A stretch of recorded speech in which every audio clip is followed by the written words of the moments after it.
الذین تتوفاہم الملائکہ، اب یہ جو اللہ تعالیٰ کے مجرم لوگ ہیں اور اللہ تعالیٰ کے انکاری لوگ ہیں، یا اللہ کو تو مانتے ہیں لیکن اس کی نہیں مانتے، ان کے کنٹیکسٹ میں گفتگو جاری ہے کہ یہ لوگ ایسے ہیں الذین تتوفاہم الملائکہ، کہ جب فرشتے ان پر موت طاری کرتے ہیں، ان کی روحوں کو قبض کرتے ہیں، ظالمی انفسہم، تو وہ اس حال میں ہوتے ہیں کہ وہ اپنی جان پر ظلم کر رہے ہوتے ہیں، اللہ کے باغی اور نافرمان ہوتے ہیں، اس حال میں فرشتے ان کی روح نکالتے ہیں، تو ان پر کیا کیفیت طاری ہوتی ہے؟ فَأَلْقَوُا السَّلَمَ، تو وہ سر تسلیم خم کرتے ہیں فرشتوں کے سامنے، اکڑ تو سکتے نہیں ہیں، اور کہتے ہیں مَا كُنَّا نَعْمَلُ مِن سُوءٍ، کہ ہم آج سے پہلے کوئی برا کام نہیں کرتے۔ اب جب ان کو اپنی موت نظر آتی ہے سامنے اور عذاب کے فرشتے نظر آتے ہیں تو اپنا کانفیڈنس لوز کر جاتے ہیں۔ یہ تو انشاءاللہ میں اگلی دفعہ احادیث کی روشنی میں بتاؤں گا کہ وہ حالت کیا ہوتی ہے۔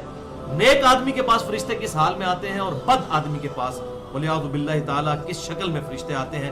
موت کے وقت یہ سٹیٹس بالکل کلیئر ہو جاتا ہے کہ میرے ساتھ بننے کیا والا ہے۔ اس وقت جو مجرم لوگ ہیں وہ کانفیڈنس لوز کر جاتے ہیں، تو وہ فرشتوں سے کہتے ہیں دیکھو دیکھو ہم نے کوئی جرم نہیں کیا، ہم کوئی برے کام نہیں کرتے۔ یہاں پر بھی جس نے جرم کیا ہوتا ہے جب اس کی پکڑ آتی ہے نا تو وہ اپنے جرم سے ہی منکر ہو جاتا ہے، انکار کرنے والا بن جاتا ہے۔ تو یہ جو مجرم لوگ ہیں وہ کہیں گے ہم تو کوئی جرم نہیں کرتے تھے، اور سر تسلیم خم کر دیتے ہیں فرشتوں کے سامنے۔ بلا ان اللہ علیم بما کنتم تعملون، کیوں نہیں، بے شک اللہ تعالیٰ علم والا ہے اور جانتا ہے جو کچھ تم اعمال کیا کرتے۔ فرشتے کہتے ہیں کس کو دھوکہ دے رہے ہو؟ انہ علیم بذات الصدور، وہ اللہ جو کہ سینوں کے چھپے ہوئے رازوں کو بھی جاننے والا ہے، جس نے ٹائنیسٹ ڈیٹیل تک ہر مخلوق کا ڈیٹا اپنے پاس پہلے ہی لوح محفوظ میں لکھ لیا ہے۔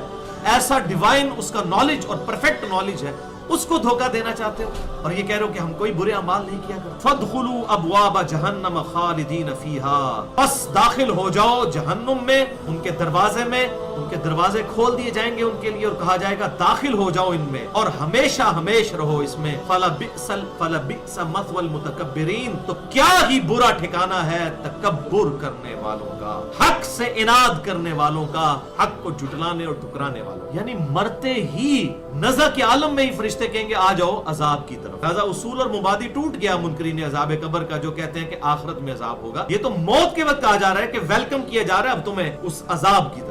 موت کے وقت ان کو یہ مجدہ سنایا جاتا ہے کہ بچوں جی تیار ہو جاؤ، کیا ہی برا ٹھکانہ ہے تکبر کرنے والوں کا جو حق سے اناد کیا کرتے۔ صحیح بخاری اور مسلم کی متفق علیہ حدیث ہے جس کا مفہوم کچھ یوں ہے کہ آپ صلی اللہ علیہ وسلم نے فرمایا کہ جس پر موت طاری ہو گئی اس کی قیامت قائم ہو گئی، مرتے ہی قیامت قائم ہوگی اس شخص کے لیے، یعنی آخرت تو اس کی شروع ہوگی نا مرنے کے ساتھ ہی۔ اسی لیے دیکھیں کیا پرفیکٹ دعا ہمیں سکھائی گئی ہے سورۃ البقرہ میں، اور بخاری اور مسلم کی متفق علیہ حدیث ہے۔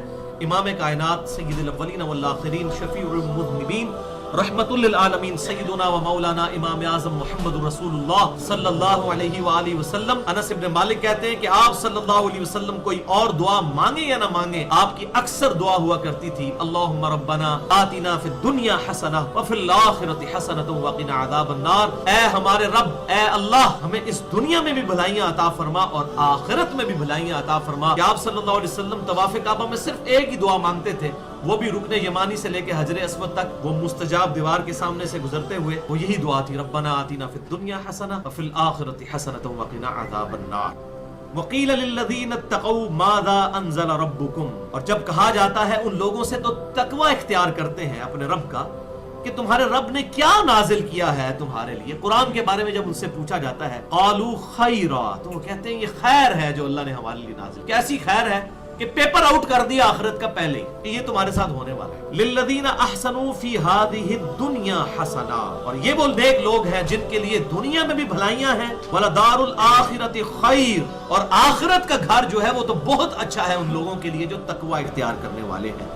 وَلَنِعْمَ دَارُ الْمُتَّقِينَ، اور ضرور متقین کے لیے وہ بڑا خوبصورت ٹھکانہ ہے آخرت۔ جنات عدن يدخلونها تجری من تحتها الانہار، ابھی دیکھ لیں سائملٹینیس کنٹراسٹ چل رہا ہے، پہلے دوسریوں کا ذکر ہوا اب جنتیوں کا ذکر ہے، اور ان کی بھی موت کا وقت آئے گا اس کا بھی ذکر اسی میں آئے گا۔ جنتیں ہیں ان کے لیے ہمیشہ کے باغ ہیں رہنے کے لیے، تجری من تحتها الانہار، ایسی جنتیں جن کے نیچے نہریں بہتی ہوں گی۔ لہم فیہا ما یشاؤون، اور اس جنت میں ان کے لیے ہر وہ چیز ہوگی کہ جو وہ خواہش کریں گے، جنت میں ہر وہ شے ہوگی جو ان کی خواہش ہوگی۔ یعنی ہر بندے کی خواہش ڈیفرنٹ ہوگی. ایک ڈاکٹر کی خواہش ڈیفرنٹ ہوگی, ایک انجینئر کی خواہش ڈیفرنٹ ہوگی, ایک فلاسفر کی خواہش ڈیفرنٹ ہوگی. اس کے دنیا میں جو عقدے حل نہیں ہوئے ہوں گے وہ اللہ تعالیٰ سے ڈسکشن کرے گا. تو انسان کو اپنے دل میں اچھی اچھی خواہشیں آخرت کے حوالے سے رکھنی چاہیے. مثلا میں نے اپنے دل میں ایک خواہش رکھی ہوئی ہے کہ اگر میں جنت میں انشاءاللہ پہنچنے میں کامیاب ہو گیا انشاءاللہ, تو میں اللہ تعالیٰ سے یہ ریکویسٹ کروں گا کہ مجھے اپنے پروفٹ صلی اللہ علیہ وسلم کی پوری زندگی کی ویڈیو دکھائی, آپ کی پیدائش سے لے کر آپ کی وفات. یعنی میری خواہش ہے, اللہ تعالیٰ اس خواہش کو پوری کر سکتا, کوئی مشکل نہیں ہے اللہ. اس سے بڑی بڑی خواہشات. اور یہ حقیقت بات ہے کہ جنت کی نعمتیں ایسی ہیں, اور سب سے بڑی جنت کی نعمت جو اللہ تعالیٰ کا دیدار ہے, کہ اس نعمت کے بعد تو شاید ہی کسی نعمت کی تمنا انسان کے دل میں رہ جائے. پھر بھی اللہ تعالیٰ نے بونس کے طور پر بے شمار نعمتیں اپنے بندوں کے لیے تیار کر رکھی ہیں. کذالک یجزی اللہ المتقین, اللہ تعالیٰ اسی طرح جزا دیتا ہے پرہیزگاروں کو. دودھ پینے والے مجنو نہیں, پرہیزگار. پرہیزگار کون ہوتا ہے؟ ڈر جانے والا کون ہوتا ہے؟ جسے یہ پتا ہو کہ میری accountability on the day of judgement ہونے والی. قرآن پاک کے لیے بھی ہے نا, ہدی للمتقین ہے, ڈر جانے والوں کے لیے. یہ متقین سے یہ نہ سمجھے کہ داڑھی پگڑی کا ذکر ہو رہا ہے, نہیں, ڈر جانے والا, جس کو یہ بات پتا چل جائے کہ کسی ہستی نے مجھے بغیر میری مرضی کے پیدا کیا ہے اور وہ میرے ساتھ کچھ بھی کرنے پر قادر ہے, وہ ہے اصل میں ڈر جانے والا. افحسبتم انما خلقناکم عبثا وانکم الینا لا ترجعون, کیا تم نے یہ گمان کیا کہ ہم نے تمہیں ویسے ہی پیدا کر دیا ہے اور تمہیں لوٹ کے ہمارے پاس نہیں آنا؟ بڑی سیریس کریشن ہے ہیومن بینگ کی, پرپسفل کریشن ہے. اللہ تعالیٰ کی تخلیق کا کلائمیکس ہے یہ انسان, فضول نہیں. ربنا ما خلقت ھذا باطلا, اللہ یہ تو نے سب کچھ جو ہے یہ باطل تو پیدا نہیں فرمایا, یہ تو عیب ہے باطل شے کو بنانا. اللہ تعالیٰ تو عیب سے پاک ہے. ہر چیز کسی مقصد, پوری کائنات اللہ تعالیٰ نے انسان کے لیے پیدا کی اور انسان کو اپنے لیے پیدا کیا. وما خلقت الجن والانس الا لیعبدون, میں نے جنوں اور انسانوں کو نہیں پیدا کیا مگر صرف اس لیے کہ وہ میری عبادت کرے. اور عبادت ہے اللہ تعالیٰ کی محبت کے ساتھ اس کی اطاعت کرنا, صرف نمازیں پڑھنا نہیں, اطاعت, ٹوٹل اوبیڈینس گاڈ, مسجد میں بھی اور مسجد سے باہر بھی, حقوق اللہ بھی اور حقوق العباد. یہ ٹوٹل پیکج ہے جو اللہ تعالیٰ نے جس کی بنیاد میں الا الذین آمنوا وعملوا الصالحات وتواصوا بالحق وتواصوا بالصبر, یہ چار شرائط جو پوری کریں گے, ایمان لانے والے, نیک اعمال کرنے والے, اور پھر حق بات کی تلقین کرنے والے. خود نہیں نیک اعمال صرف کریں گے, لوگوں کو بھی نیکی کی طرف بلائیں گے, اور اس کا لازمی نتیجہ ہے کہ پھر صبر کی تلقین بھی کرنی پڑے گی. حق بات جب آپ بیان کریں گے تو پھینٹی سے پائی جی لگے گی, سیدھی جی گل ہے, یہ ہو ہی نہیں سکتا پھینٹی نہ لگے. پھر صبر کی تلقین بھی کرنی ہوگی. یہ چار ہے, ڈیٹم لیول ہے کامیابی کے لیے ایٹ لیسٹ. کذالک یجزی اللہ المتقین, اور یوں ہی اللہ تعالیٰ جزا دیتا ہے پرہیزگاروں کو, ڈر جانے والوں کو, جو واقعی یہ بات سمجھ لیں کہ ہمیں ہماری مرضی کے بغیر جس نے پیدا کیا وہ ہمارے ساتھ کچھ بھی کرنے پر قادر ہے. اب ان لوگوں کی جب موت کا وقت آئے گا, ایمان والوں کی, تو کیا حالت ہوگی؟ الذین تتوفاہم الملائکہ, کہ جب فرشتے ان کی روح قبض کر رہے ہوں گے تو یبین, تو وہ پاک صاف ہوں گے, شرک سے پاک ہوں گے. باقی گناہوں سے تو 100% کو پاک نہیں ہو سکتا, شرک سے پاک ہوں گے, اعمال میں بھی کافی حد تک تطہیر ہوگی. باقی اللہ تعالیٰ موت کی تکلیف کے باعث ان سے باقی تکلیفیں بھی دور کر دے گا. اس حال میں یقولون سلام علیکم, اور فرشتے ان کو کہہ رہے ہوں گے سلامتی ہو تم پر. ادھر سے ہی دیکھیں بالکل ڈائریکشن کلیئر ہو جائے گی کہ اب میں نے کدھر جانا ہے, موج لگ جائے گی جناب موت کے وقت ہی. سلام علیکم. جب موت کے فرشتے اور وہ ساری پارٹی جو آئی ہے ملک الموت کے ساتھ, وہ انسان کو اس حال میں موت کی خوشخبری سنا رہی ہو کہ سلام علیکم یا ایتھا النفس المطمئنہ ارجعی الی ربک راضیۃ مرضیہ فادخلی فی عبادی وادخلی جنتی. اے اطمینان والی جان, اس حال میں اپنے رب کی طرف لوٹ کہ تیرا رب تجھ سے راضی, تو اپنے رب سے راضی, آ میرے بندوں میں داخل ہو, میری جنت میں آ جا. جب اس حال موت کے وقت ہی باقی لوگ تو رو رہے ہوں گے, لیکن اس کے لیے خوشی کے لمحات ہمیشہ کی اربوں خربوں سال کی کامیابیاں شروع.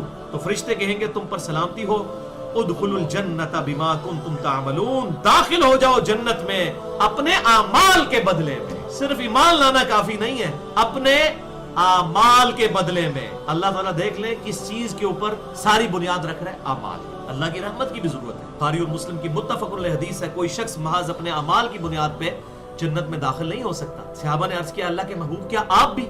آپ نے فرمایا ہاں میں بھی, جب تک میری رب کی رحمت مجھے ڈھانپ نہ لے میں بھی جنت میں نہیں داخل ہو سکتا. هل ينظرون الا ان تأتيهم الملائکہ او یأتی امر ربک, کیا لوگ اس انتظار میں ہے کہ فرشتے ان کے پاس آ جائیں موت کے وقت, ان کی روح قبض کرنے کے لیے، پھر انہوں نے بندے دا پتر بننا ہے، اس سے پہلے انہوں نے اپنی اصلاح نہیں کرنی، یا ان کے رب کا امر آ جائے، فیصلہ ہو جائے ان کے لیے، اللہ کا عذاب دنیا میں بھی آ سکتا ہے، موت کا وقت آ جائے، اس وقت کا انتظار کر رہے ہیں۔ کذالک فعل الذین من قبلہم، بالکل اس طرح اگلے لوگ بھی کیا کرتے تھے۔ وما ظلمہم اللہ، اور اللہ نے ان پر ظلم نہیں کیا، ولکن کانوا انفسہم یظلمون، بلکہ وہ لوگ خود اپنی جانوں پر ظلم کرتے تھے۔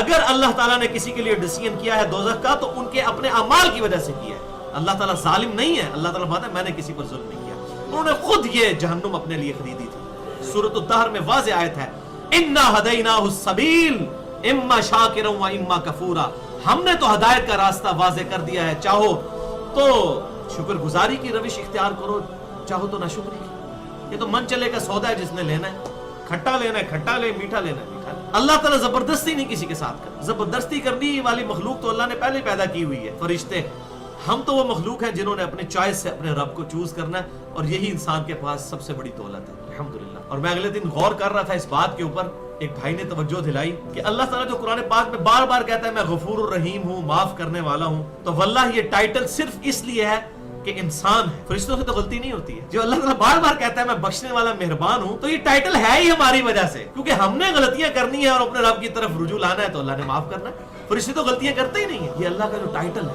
وَكَتَبَ عَلَى نَفْسِهِ الرَّحْمَةَ، اور ہم نے اپنی اوپر لازم کر لیا کہ ہر حال میں رحم ہی کریں گے، اس کے اوپر رحم فرمانے والے۔ بخاری اور مسلم کی متفق علیہ حدیث ہے، اللہ تعالیٰ نے مخلوق کی پیدائش سے پہلے اپنے عرش پہ اپنے پاس یہ عبارت لکھ لی تھی کہ میری رحمت میرے غضب پر سبقت لے جانے، کہ کام بھی وہ کیے جائیں نا، اللہ تعالیٰ ڈھیل دیتا ہے کہ شاید میرا بندہ میری طرف پلٹ آئے، تو اللہ تعالیٰ ہم نے ان پر ظلم نہیں کیا، وہ اپنی جانوں پر خود ظلم کرنے والے تھے۔ فَأَصَابَهُمْ سَيِّئَاتٌ، پس ان کو سزا ملی، آ پکڑا ان کو سزا نے، ما عملوا، جو وہ اعمال کیا کرتے تھے، وَحَاقَ بِهِمْ مَا كَانُوا بِهِ يَسْتَهْزِئُونَ، اور آ گھیرا ان کو اس عذاب نے جس کا وہ مذاق اڑایا کرتے تھے۔ موت کے وقت ہی ان پر عذاب آ گیا، پھر ان کو پتہ چل گیا کہ بھائی اب یہ تو ڈائریکشن ہماری اس طرف جا رہی، لیکن اس وقت پچھتانے کا کوئی فائدہ نہیں، آ گھیرا اس عذاب نے جس کا دنیا میں وہ مذاق اڑایا کرتے تھے۔ وَلَنُذِيقَنَّهُم من العذاب الادنى دون العذاب الاکبر، اور ہم ضرور مزہ چکھائیں گے ان کو دنیا کی زندگی میں بھی اس آخرت کے بڑے عذاب سے پہلے، لعلہم یرجعون، تاکہ یہ ہماری طرف پلٹ آئیں۔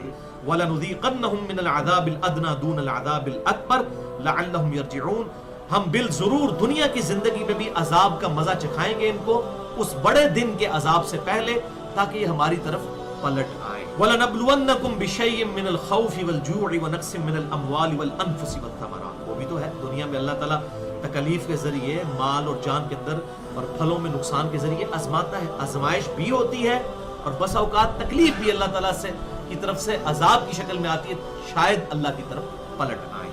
وَلَوْ تَرَىٰ إِذِ الظَّالِمُونَ فِي غَمَرَاتِ الْمَوْتِ، کاش تم وہ وقت دیکھ لو اے غافل انسان جب ظالموں پر موت کی غشی طاری ہوتی ہے، وَالْمَلَائِكَةُ بَاسِطُو أَيْدِيهِمْ، اور فرشتے اپنے ہاتھ بڑھا رہے ہوتے ہیں ان کی طرف ان کی روح کو نکالنے کے لیے، اخرجوا انفسکم، اور فرشتے ان کو غصے کی حالت میں کہتے ہیں نکالو اپنی جانیں، الیوم تجزون عذاب الہون، آج تمہیں مزہ چکھایا جائے گا ذلت امیز عذاب کا، بما کنتم تقولون علی اللہ غیر الحق، اس چیز کے سبب جو دنیا میں تم اللہ پر جھوٹ باندھا کر، جھوٹ بڑی مختلف شکلوں میں، شرک بھی ایک جھوٹ ہے، اور یہ بھی جھوٹ ہے کہ جی اے جہاں مٹھا اگلا کس نے ڈٹھا، وہ جی اللہ تعالیٰ بڑا غفور الرحیم ہے، معاف کر دے گا، یا اللہ جو کچھ بھی ہے تیرے محبوب کی امت سے ہیں، باغی ہیں، بے ایمان ہیں، حرام خور ہیں، جو کچھ بھی ہے اسی بندے دا پتر کو نہیں بننا، یا اللہ اس طرح ہی سانو قبول کر، جو کچھ بھی ہے تیرے محبوب کی امت سے، یہ اللہ پر جھوٹ باندھا، محبوب صلی اللہ علیہ وسلم کا نام لے کر تو اس قسم کے کرتوت کیے اللہ کے بارے میں، جو اللہ بڑا غفور رحیم ہے، یہ بات صحابہ کو نہیں پتہ تھی، انبیاء کو نہیں پتہ تھی۔ قرآن کا مقدمہ یہ کہہ رہا ہے کہ اللہ تعالیٰ کی رحمت کے اوپر غلط بنیاد رکھ، ایسا نہیں، پورا قرآن پاک دھمکیوں سے بھرا ہوا پڑا۔ آج چکھو اس عذاب کی طرف تمہیں چکھایا جائے گا مزہ، جزا دی جائے گی تمہیں، سزا دی جائے گی اس عذاب کی ذلت امیز، بما کنتم تقولون علی اللہ غیر الحق، اس کے سبب جو تم اللہ کے بارے میں جھوٹ باندھتے۔ اب دیکھیں موت کے وقت اللہ تعالیٰ کہہ رہا ہے کہ عذاب تو فوراً ہی ہے، قیامت تو پتہ نہیں 1000 سال بعد آنی ہے، کسی کے لیے 2000 سال بعد آنی ہے، لیکن اسی وقت کہا جا رہا ہے کیونکہ مرتے ہی آخرت قائم ہے۔ موت کے وقت ہی عذاب قبر کی طرف اس کے اندر اشارہ موجود ہے، اس وقت جو ہے وہ فرشتے وہ دھمکی کی شکل میں وہ عذاب اور قبر کے عذاب کی طرف اس کو نشاندہی کر رہے ہیں. وَكُنْتُمْ عَنْ آيَاتِهِ تَسْتَكْبِرُونَ اور تو ہماری آیات کے ساتھ تکبر کیا کرتا تھا. اب یہ دیکھ لیں یہ ایک سٹیپ اور آگے ہے. فَكَيْفَ إِذَا تَوَفَّتْهُمُ الْمَلَائِكَةُ تو اس وقت کیا حال ہوگا جب فرشتے ان پر موت طاری کر رہے ہوں گے, ان کی روحیں نکال رہے ہوں گے. يَضْرِبُونَ وُجُوهَهُمْ وَأَدْبَارَهُمْ اور وہ مارتے ہوں گے ہتھوڑے ان کے چہروں اور پیٹھوں کے اوپر. یہ دنیا کے کوڑے نہیں ہیں, فرشتوں کے ہیں. بولے اعوذ باللہ تعالی, اللہ تعالیٰ محفوظ فرمائے. ذَلِكَ بِأَنَّهُمُ اتَّبَعُوا مَا أَسْخَطَ اللَّهُ اور یہ اس لیے تمہیں موت کے وقت ہتھوڑے مارے جا رہے ہیں منہ اور پیٹھ پر کہ تم پیروی کرتے تھے ہر اس کام کی جو اللہ کی ناراضگی کا تھا. لیاؤ اتنے وہ بھی کیڑا نکل گیا, کچھ بھی ہے تیرے محبوب کی امت ہے, اے امتیاں نال بھی یہی کچھ ہونا ہے, مسلمانوں کے ساتھ بھی. تو کام ہی الٹے کرتا تھا. اللہ نے سود کو حرام کیا تھا تو سود خور تھا. اللہ تعالیٰ نے نماز کا 700 دفعہ سے زیادہ حکم دیا تھا, تو بے نمازی تھا. اللہ تعالیٰ نے ماں باپ کے ساتھ حسن سلوک کا حکم دیا تھا, تو ماں باپ کا نافرمان تھا. ہر وہ کام کرتا تھا جو اللہ کو ناراض کرے. وَكَرِهُ رِضْوَانُهُ رِضْوَانَهُ اور تو کراہت کرتا تھا اس کی رضامندی والے کاموں سے. ہر نیکی کا کام تجھے وہ بڑا برا لگتا تھا, بڑا اوکھا لگتا تھا, اور تو کراہت کرتا تھا ہر اچھے کام سے. فَأَحْبَطَ أَعْمَالُهُمْ تو اللہ تعالیٰ نے تیرے باقی اعمال بھی ثبت کر لیے. اگر تو نے کہیں کوئی نظر نیاز دی ہوئی تھی نا اللہ کے نام کی, اور تو یہ سمجھتا تھا کہ خیر نمازیں نہ بھی پڑھی تو یہ نیاز میری کام آ جائے گی اللہ کے نام پہ دی ہوئی, تو وہ سارے اعمال تیرے برباد کر دیے اللہ تعالیٰ نے, اگر تو نے مین سٹریم کے احکامات کی پیروی نہیں کی. وَلَوْ تَرَىٰ إِذْ يَتَوَفَّى الَّذِينَ كَفَرُوا کاش اے انسان تو وہ وقت دیکھ لے جب کافروں کی موت کا وقت قریب. کاش اے انسان تو وہ وقت دیکھ لے کہ ان لوگوں کی روح جب قبض کی جائے گی جو اللہ تعالیٰ کے احکامات کی پیروی نہیں کرتے, نہ عقیدوں میں نہ اعمال کے. دیکھیں اللہ تعالیٰ وہ ویڈیو پہلے ہی دکھا رہا ہے آپ کو, اتنا غفور الرحیم ہے, مجھ پر کتنا احسان ہے کہ مجھے وہ منظر پہلے ہی دکھا رہا ہے تاکہ میں اپنی اصلاح کروں. الملائکۃ یضربون وجوہہم فرشتے ہتھوڑے مارتے ہوں گے ان کے چہروں پر, وادبارہم اور ان کی پیٹھوں پر, وذوقوا عذاب الحریق اور کہہ رہے ہوں گے چک عذاب آگ کا. والعیاذ باللہ تعالی. ذالک بما قدمت ایدیکم اور یہ سزا ہے تیرے ان اعمال کی جو تو نے آگے بھیجے ہیں. جس طرح دے پتر جی کرتوت کیتے سن نہیں نا اوہو جے اعمال انہاں دی تینوں سزا مل رہی ہے. اب یہاں وہ ذکر نہیں آ رہا کہ تو مسلمان تھا یا کافر تھا, جو تو نے اعمال کیے. وَأَنَّ اللَّهَ لَيْسَ بِظَلَّامٍ لِّلْعَبِيدِ اور بے شک اللہ تعالیٰ اپنے بندوں پر ظلم کرنے والا نہیں ہے. إِنَّا هَدَيْنَاهُ السَّبِيلَ إِمَّا شَاكِرًا وَإِمَّا كَفُورًا ہم نے تو ہدایت کا راستہ واضح کر دیا ہے, تیری مرضی چاہے تو شکر گزاری کی روش اختیار کر, چاہے نافرمانی. ان آیات سے یہ بات پتہ چل گئی کہ موت کے وقت بھی فرشتے ہتھوڑے مارتے ہیں. تو یہ دوسرے عذاب کی قسط ہے, ایک زندگی میں اور موت میں. النار یعرضون علیہا غدوا وعشیا وہ آگ ہے جس پر فرعونیوں کو پیش کیا جاتا ہے صبح اور شام. اللہ تعالیٰ فرما رہا ہے مسلسل وہ آگ پر پیش ہو رہے ہیں, حالانکہ بھی قیامت تو نہیں آئی, وہ کون سی آگ میں پیش ہو رہے ہیں, مر چکے ہیں, وہ مرنے کے بعد کا عذاب ہے ان پر. اس کو آپ عذاب قبر کہہ لیں, عذاب برزخ کہہ لیں, کوئی سا عذاب کہہ لیں. صبح و شام آگ پر فرعونی پیش کیے جاتے ہیں. وَيَوْمَ تَقُومُ السَّاعَةُ اور جب قیامت آئے گی اُدْخِلُوا آلَ فِرْعَوْنَ أَشَدَّ الْعَذَابِ تو اس وقت فرعونیوں کو, فرعون والوں کو داخل کیا جائے گا بڑے عذاب میں. اس کا مطلب بڑا عذاب تو ہونا ہے قیامت کو, اس سے پہلے صبح و شام کوئی اور عذاب بھی ہو رہا ہے ان کو. وہ کون سا عذاب ہو رہا ہے؟ وہ تیسری عذاب کی قسط ہے جو قبر میں ہونی ہے. وہ قبر جو ہے وہ ہاتھی اس کا شیر کا پیٹ بھی بن سکتا ہے, وہ قبر جو ہے وہ مٹی کے اندر بھی ہو سکتی ہے, وہ ایئر کریش میں بھی ہو سکتی ہے, اور وہ سمندر کے اندر بھی ہو سکتی ہے. فرعونیوں کو صبح و شام آگ پر پیش کیا جاتا ہے, اور پھر جب وہ دن آئے گا قیامت کا تو کہا جائے گا اب بڑے عذاب کی طرف آؤ. تو قرآن بالکل کلیئر کٹ کہہ رہا ہے کہ یہ آخرت کے عذاب سے پہلے بھی یہ عذاب موجود ہے. اس میں اس تیسرے عذاب کی دلیل ہے عذاب قبر کی, جو مرنے کے فوراً بعد ہے. اور یہ برزخ کا عذاب بھی ہم اسے کہتے ہیں. برزخ کا لفظ بھی قرآن میں موجود ہے, اور وہی ہے اگلا ریفرنس نمبر 7 سورۃ المؤمنون آیت نمبر 100. وَمِن وَرَائِهِمْ بَرْزَخٌ إِلَى يَوْمِ يُبْعَثُونَ اور ان کے مرنے سے لے کر قیامت کے دن تک کے لیے ایک پردہ ہے, برزخ ہے, اس دن تک کے لیے جس دن وہ اٹھائے جائیں گے. تو مرنے سے لے کر قیامت تک کو اللہ تعالیٰ نے برزخ فرمایا ہے, انگلش میں ان سین بیریئر, چھپا ہوا پردہ.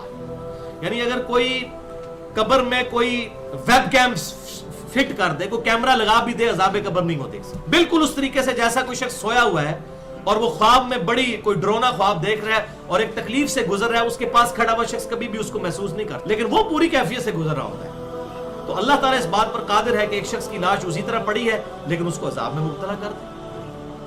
برزخ اگر یہ چیزیں دکھا دی جائیں تو صحیح مسلم میں حدیث ہے، میں اگلی دفعہ بیان کروں گا، آپ صلی اللہ علیہ وسلم نے فرمایا میں نے اللہ سے دعا کرنے لگا تھا کہ تمہیں عذاب قبر سنوا دے، لیکن مجھے ڈر ہوا پھر تم اپنے مردوں کو دفنانا چھوڑ دو۔ تو بھائیو یہاں تک 3 عذاب کی قسطوں کا ذکر ہو گیا، دنیا کی زندگی میں موت کے وقت اور قبر کی زندگی میں موت کے بعد، اسے قبر کہہ لیں یا برزخ کہہ لیں۔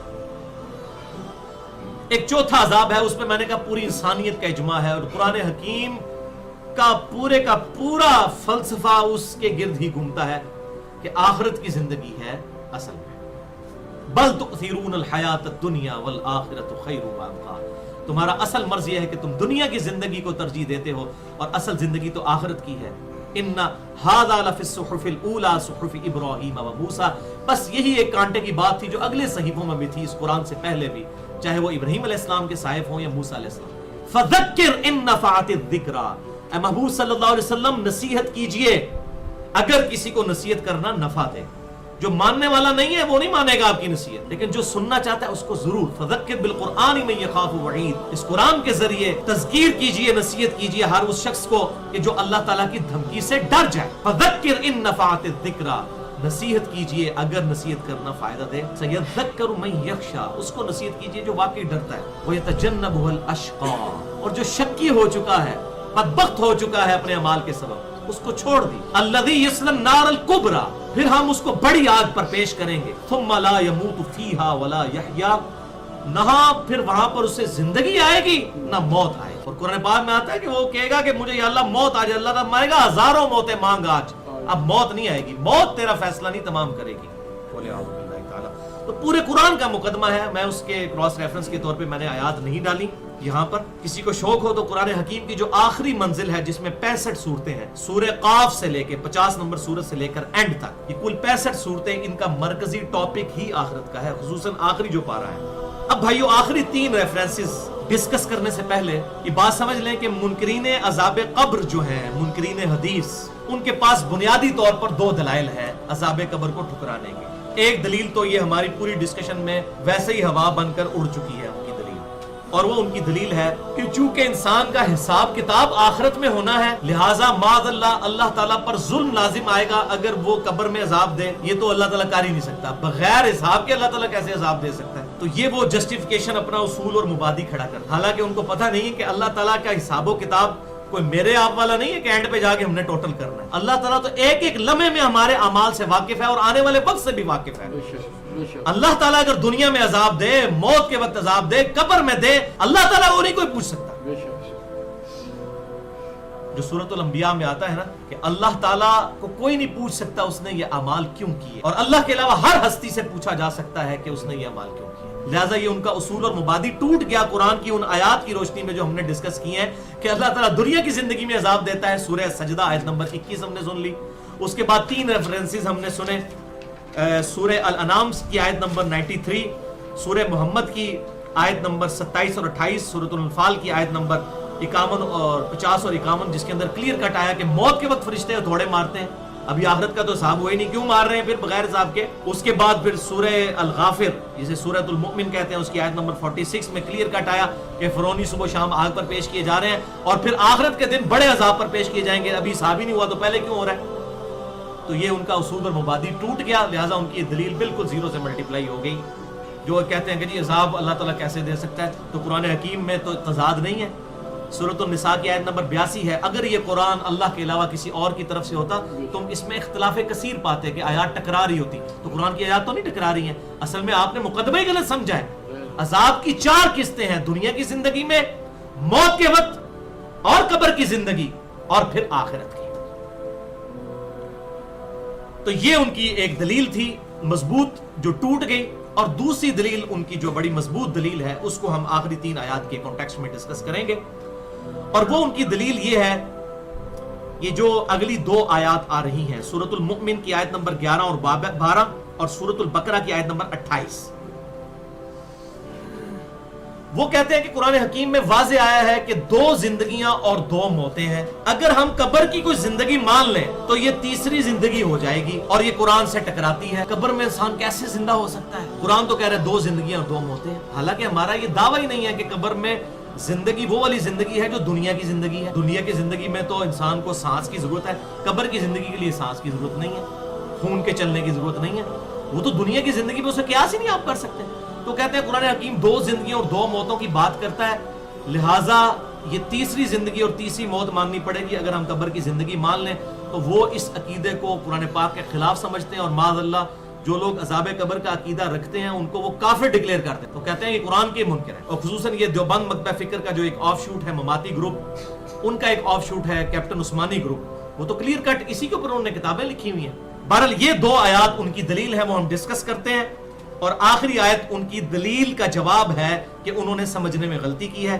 ریفرنس نمبر 8 ہے سورۃ المؤمن یا سورۃ الغافر کی آیت نمبر 11 اور 12. قالوا ربنا امتنا اثنتین واحییتنا اثنتین. قیامت والے دن کافر کہیں گے, اللہ تعالیٰ کے مجرم لوگ کہیں گے, اے اللہ اے رب ہمارے, تو نے ہمیں 2 دفعہ موت دی اور 2 دفعہ زندگی دی. فاعترفنا بذنوبنا, بس ہم اعتراف کرتے ہیں کہ ہم نے جرم کیا تھا دنیا کی زندگی میں. فہل الی خروج من سبیل, تو کیا اب یہاں سے بھی نکلنے کا کوئی بندوبست ہو سکتا ہے؟ یعنی 2 زندگیاں آئیں, 2 موتیں آئیں, اب بھی اس کے بعد بھی اگر کوئی نئی زندگی آنے والی ہے تو ہوں اسی بندے دے پتر بن جاتے ہیں. لیکن بھائیو جس کی سپلی لگ گئی ایک دفعہ دنیا میں, دنیا کی سپلی تو آپ کلیئر کر سکتے ہیں, لیکن آخرت کے معاملے میں جس کی کمپارٹ آ گئی, یہ سپلی لگ گئی, آخرت میں نہیں کلیئر ہو سکتی. تو مجرم لوگ کہیں گے یا اللہ تو نے 2 دفعہ زندہ کیا, 2 دفعہ موت دی, اب یہاں سے بھی کوئی اگلی سٹیج آنے والی ہے تو اب ہم کوئی ٹھیک کر لیتے ہیں اپنے آپ کو. جس طرح لوگ یہاں بھی کہتے ہیں جی میں پہلے بچیوں کے ہاتھ پیلے ہو جائیں پھر تو میں مسیتی بیٹھا رہوں گا, میں مسجد تو نکلیں گے ہی نہیں, میں تو بس اذان بھی میں ہی دیا کروں گا. ظاہر ہے جی تانوں پھر گھر والے ٹھڈے مار کے ویسے ہی کاٹ دیں گے, تو تسی یہی کام ہی کرنا ہے. پھر آج ڈیسیژن کرنا ہے, لن تنالوا البر حتى تنفقوا مما تحبون. تم نیکی کو ہرگز نہیں پہنچ سکتے جب تک کہ اپنی پسندیدہ چیزیں اللہ کی راہ میں قربان نہ کرو. سب سے پسندیدہ چیز تو جوانی ہے, یہی نہ اللہ کو دی. بڑھاپے میں تو بھائی شیر بھی شکار کرنا چھوڑ دیتا ہے. در جوانی توبہ کردن شیوہ پیغمبری, اسی لیے کہا جاتا ہے نا یہ تو انبیاء کا طریقہ ہے جوانی کے اندر اپنے رب کو رسپانس کرنا. تو یہاں سے نکلنے کی کوئی سبیل ہے؟ اللہ تعالیٰ فرمائے گا ذالکم بانہ اذا دعی اللہ وحدہ کفرتم. یہ عذاب تمہیں اس لیے آیا کہ جب اکیلے ایک اللہ کی طرف تمہیں بلایا جاتا تھا تم انکار کر دیتے تھے, اللہ کی طرف جانے سے انکار کر دیتے تھے. اس کو ماننے سے, اس کی ماننے سے, دونوں چیز. اللہ کو بھی نہیں مانتے تھے یا اللہ کی بھی نہیں مانتے تھے. وَإِن يُشْرَكَ بِهِ تُؤْمِنُونَ, اور جب اللہ کے ساتھ اور ہستیوں کو شریک ٹھہرایا جاتا تھا پھر تم ایمان لے آتے تھے. فَالْحُكْمُ لِلَّهِ الْعَلِيِّ الْكَبِيرِ, تو حکم, الٹیمیٹ حکم تو اس اللہ کا ہے جو عالی ہے اور بڑا مرتبے والا ہے. آج تو بادشاہت اللہ کی ہے. لمن الملک اليوم للہ الواحد القہار, آج کے دن کس کی بادشاہت ہے؟ اس اللہ واحد قہار. یہ بھی سورۃ المؤمن میں آتی ہے. آپ اندازہ کریں اللہ نے آخرت میں اپنا نام غفور الرحیم نہیں رکھا ہوا, القہار, قہر والا. وَلِعَوْذُ بِاللَّهِ تَعَالَى, ڈر جانے کا موقع. کیف تکفرون باللہ, تم کیسے اللہ تعالیٰ کا انکار کر سکتے ہو. وَكُنْتُمْ أَمْوَاتًا, کہ تم تو مردہ تھے. فَأَحْيَاكُمْ, اس نے تمہیں زندگی دی. وَكُنْتُمْ أَمْوَاتًا, تم مردہ تھے. فَأَحْيَاكُمْ, ہم نے تمہیں زندگی بخشی, یعنی ماں باپ کو ذریعہ بنایا تمہاری زندگی کا, اس دنیا میں تم آئے. ثُمَّ يُمِيتُكُمْ, پھر ہم تمہیں دوبارہ موت دیں گے. ثُمَّ يُحْيِيكُمْ, پھر تمہیں دوبارہ زندہ کریں گے آخرت میں. اب یہ جو موت ہے دوسری موت, اور یہ جو زندگی ہے یہ دوسری زندگی. اب آپ کو 2 زندگیاں اور 2 موتیں سمجھ آ گئی. پہلی موت وہ ڈومنٹ پوزیشن میں انسان کا جانا, پہلی زندگی ماں باپ کے ذریعے دنیا میں آنا, اور دوسری موت دنیا کی زندگی گزار کر موت, اور دوسری زندگی آخرت میں زندہ اٹھایا جانا, اور اس کے بعد پھر ہمیشہ کی زندگی ہے وَلِعَوْذُ بِاللَّهِ تعالیٰ, یا تو دوزخ میں یا انشاءاللہ تعالیٰ جنت میں انشاءاللہ. اللہم اجرنا من النار, اللہم اجرنا من النار, اللہم اجرنا من النار. ثم الیہ ترجعون, پھر تمہیں پلٹ کر اسی کی طرف جانا ہے. آخرت میں جب زندہ ہوگے اللہ کے حضور, پھر وہ ایک بڑی عدالت لگے گی, اس دن فیصلے کا دن ہے. ذالک یوم التغابن, وہ ہے ہار اور جیت کے فیصلے کا دن. جیتا وہ جو اس دن جیت گیا, اور ہارا وہ جو اس دن ہار گیا.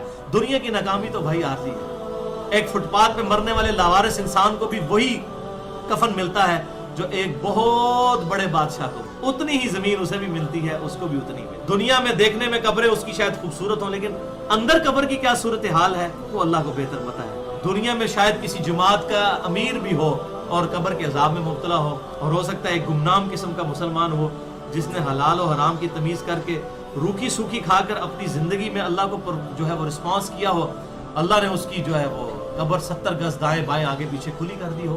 صحیح مسلم میں آتا ہے، جامعہ ترمذی میں آتا ہے، یہ حدیث انشاءاللہ میں اگلی دفعہ ڈسکس کروں گا انشاءاللہ۔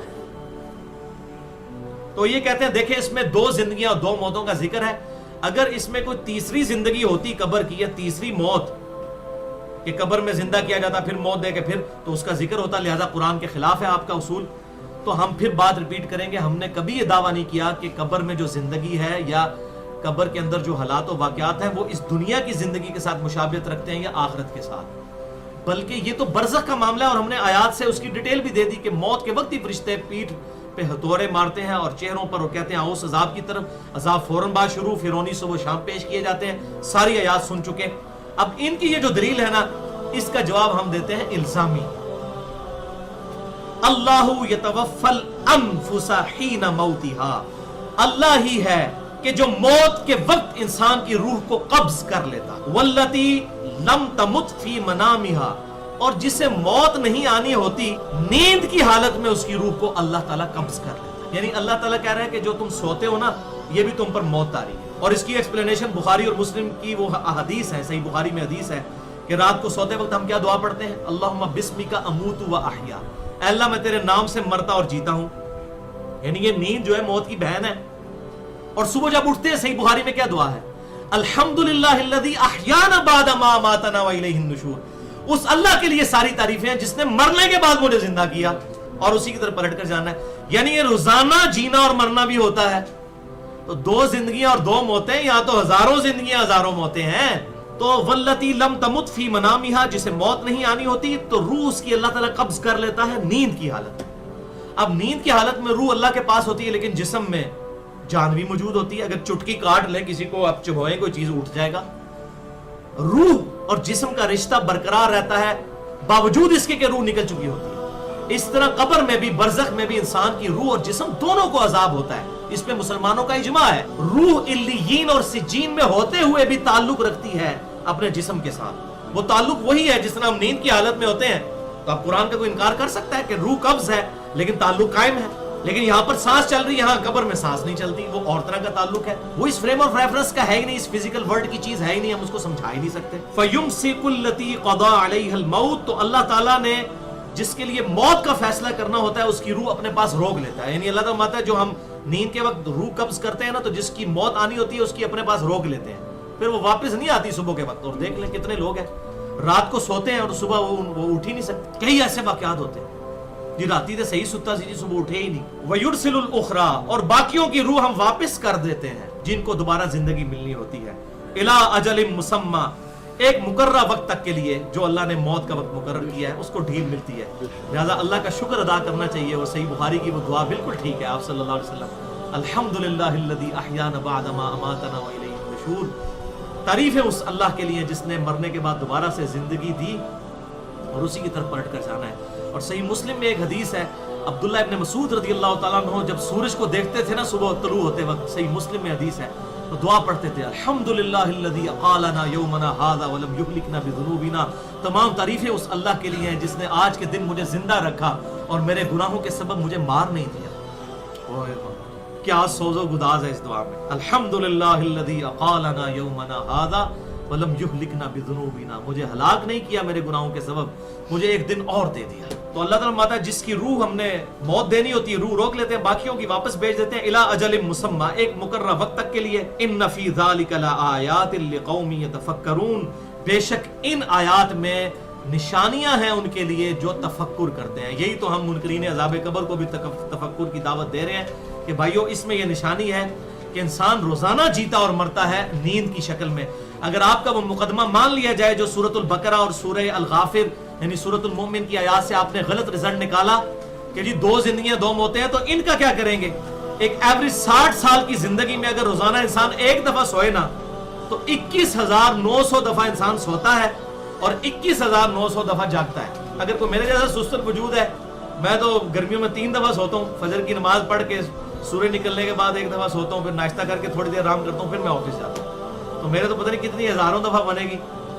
تو بہرحال اگر ایک دفعہ بھی لگائیں روز کا 60 سالہ زندگی میں 21,900 دفعہ موت آتی ہے انسان کو, 21,900 دفعہ زندگی آتی ہے سورہ الزمر آیت نمبر 42 کے تحت. لہٰذا ان کا اصول اور مبادی ٹوٹ گیا جو کہتے ہیں 2 زندگیاں 2 موتیں ہیں. کہنا جی اے زندگی موت اور ہے, اور ہے. تو بھائی اسی بھی یہی کہہ رہے ہیں کہ قبر کی زندگی اور ہے اور یہ زندگی اور ہے, جس کی بنیاد پر آپ عذاب قبر کا اور قرآن پاک کی صریح آیات کا اور بخاری اور مسلم کی درجنوں احادیث کا اور اہل سنت اور اہل تشیع کے کامن عقیدے کا جس پر اجماع امت ہے اس کا انکار کرتے ہیں. یہ آپ کے عقائد اور نظریات بالکل غلط ہیں.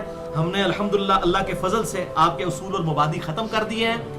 لہٰذا وہ سارا اصول ٹوٹ گیا 2 زندگیوں اور 2 موتوں کا جو غلط انہوں نے اصول قائم کیا تھا, وہ بالکل الگ سے چیز ہے. انسان کو نیند کی حالت میں بھی موت آتی ہے لیکن روح کے ساتھ ایک رشتہ برقرار رہتا ہے. اس طریقے سے قبر میں بھی رشتہ برقرار رہتا ہے لیکن وہ اس طرح کا نہیں ہے کہ اس میں سانس جاری ہو, ہم اس کو آبزرو بھی نہیں کر سکتے کیمرہ لگا کے. یہ اللہ کا مخلوق کے ساتھ ایک راز کا معاملہ ہے. اگر یہ راز کھول دیا جائے تو سب کے سب لوگ پھر بغیر دیکھے تو سب مانے تو تب فائدہ ہے نا, دیکھ کے تو سب نے مان لینا. انشاءاللہ تعالی بھائیوں میں اگلی دفعہ لیکچر نمبر 180 میں مسئلہ نمبر 117 بھی ڈسکس کروں گا, جس میں انشاءاللہ بخاری اور مسلم سے کئی ایک احادیث, بخاری مسلم میں پورے چیپٹر ہیں عذاب قبر کی سپورٹیو. ویسے تو قرآن کے بعد ضرورت نہیں تھی لیکن چونکہ امت کے 99.99% لوگ احادیث کو حق مانتے ہیں الحمدللہ اور سنت کو حجت مانتے ہیں صحیح الاسناد احادیث کی روشنی میں, تو ان احادیث کو میں انشاءاللہ ڈسکس کروں گا. اس میں بڑی ڈیٹیل کے ساتھ پھر آئے گا کہ اگرچہ روحیں علیین اور سجین میں ہیں لیکن ان روحوں کا تعلق ہمارے جسم کے ساتھ بھی ہے جو ہمیں نظر نہیں آ سکتا, چاہے ہڈیوں کی شکل میں جسم ہو. جس طرح نیند کی حالت میں جو شخص پر کیفیت طاری ہوتی ہے خواب کی, وہ باہر شخص کھڑا ہوا آبزرو نہیں کر سکتا, اس طرح عذاب قبر بھی کوئی آبزرو نہیں کر سکتا. اور یہ اللہ تعالیٰ نے ایک راز رکھا ہوا ہے. اور اس حوالے سے یہ جو اکثر اوقات انٹرنیٹ پہ بھی وہ جعلی قسم کی ویڈیوز عذاب قبر کی چڑھائی ہوتی ہیں, اس طرح کی چیزیں نہیں ہوتی ہیں بھائیوں, وہ لوگوں نے فیبریکیٹڈ بنا کے چڑھائی ہوئی ہیں. اگر یہی کچھ کرنا ہوتا نا تو صحابہ کو کیوں نہیں دکھا دیا عذاب قبر. صحیح مسلم کی میں نے حدیث بتائی, آپ سے فرماتے ہیں میں نے یہ ارادہ کیا میں دعا کروں کہ تمہیں عذاب قبر دکھا دیا جائے, لیکن پھر میں نے کہا کہ تم اپنے مردوں کو دفنانا چھوڑ دو. بخاری اور مسلم کی متفق علیہ حدیث ہے, بڑی مشہور, ہم نے سنی ہوگی کہ آپ صلی اللہ علیہ وسلم ایک جگہ سے گزر رہے تھے, آپ رک گئے. آپ صحابہ نے پوچھا یا رسول اللہ کیوں رکے؟ فرمایا ان 2 قبر والوں کو عذاب ہو رہا ہے. صحابہ کو نہیں نظر آیا. غیب کی خبر صرف نبی کے پاس آتی, نبی کے علاوہ کسی کے پاس غیبی خبر نہیں ہے. نبی کے بتائے سے ہو سکتی ہے اور وہ بھی ظاہر ہے آپ کی مبارک زندگی میں, بعد میں تو کوئی کمیونیکیشن نہیں. آج ہمارا صلاۃ و سلام آپ صلی اللہ علیہ وسلم تک پہنچتا ہے, ہم آپ سے کمیونیکیٹ نہیں کر سکتے. بخاری اور مسلم وہ دونوں میں حدیث ہے کہ آپ صلی اللہ علیہ وسلم فرمایا کہ ان قبر والوں کو عذاب ہو رہا ہے اور کسی بڑی سبب سے نہیں. ایک شخص جو ہے وہ پیشاب کے چھینٹوں سے نہیں بچتا تھا, دوسرا چغلی کھایا کرتا تھا. پھر آپ نے ایک ٹہنی توڑ کر اس کے 2 ٹکڑے کر کے قبر پر لگا دیا. آپ نے فرمایا میں اللہ سے امید کرتا ہوں جب تک یہ ہری رہیں گی ٹہنیاں, آپ کی دعا کی برکت سے اور آپ کے مبارک ہاتھ لگنے کی برکت سے اللہ تعالیٰ ان کے عذاب کی تخفیف کر دے گا. اس طرح کی کئی ایک احادیث ہیں. پھر بخاری اور مسلم میں کتنی احادیث ہیں کہ آپ صلی اللہ علیہ وسلم نے حکم فرمایا کہ تشہد میں جو ہے وہ عذاب قبر سے, دجال کے فتنے سے, آخرت کے عذاب سے, دنیا کی زندگی کی ذلت اور رسوائی کے اگینسٹ اللہ تعالیٰ سے ان 4 چیزوں سے کہ پناہ طلب کرو. تو یہ ساری کی ساری چیزیں بار حق ہیں, انشاءاللہ ہم اگلی دفعہ ڈسکس کریں گے. اللہ تعالیٰ سے دعا ہے جو حق بات میں نے کہی اللہ تعالیٰ ہمارے دلوں میں راسخ فرمائے. اگر جس بات میں میرے منہ سے وہ غلط بات نکل گئی تو اللہ تعالیٰ ہمارے دلوں سے معاف کر دے, ہمیں کتاب و سنت کی تعلیمات پر عمل کر کے دوسرے بھائیوں تک پہنچانے کی توفیق عطا فرمائے. سبحانک اللہم و بحمدک, اشہد ان لا الہ الا انت, استغفرک و اتوب الیک, وما علینا الا البلاغ المبین.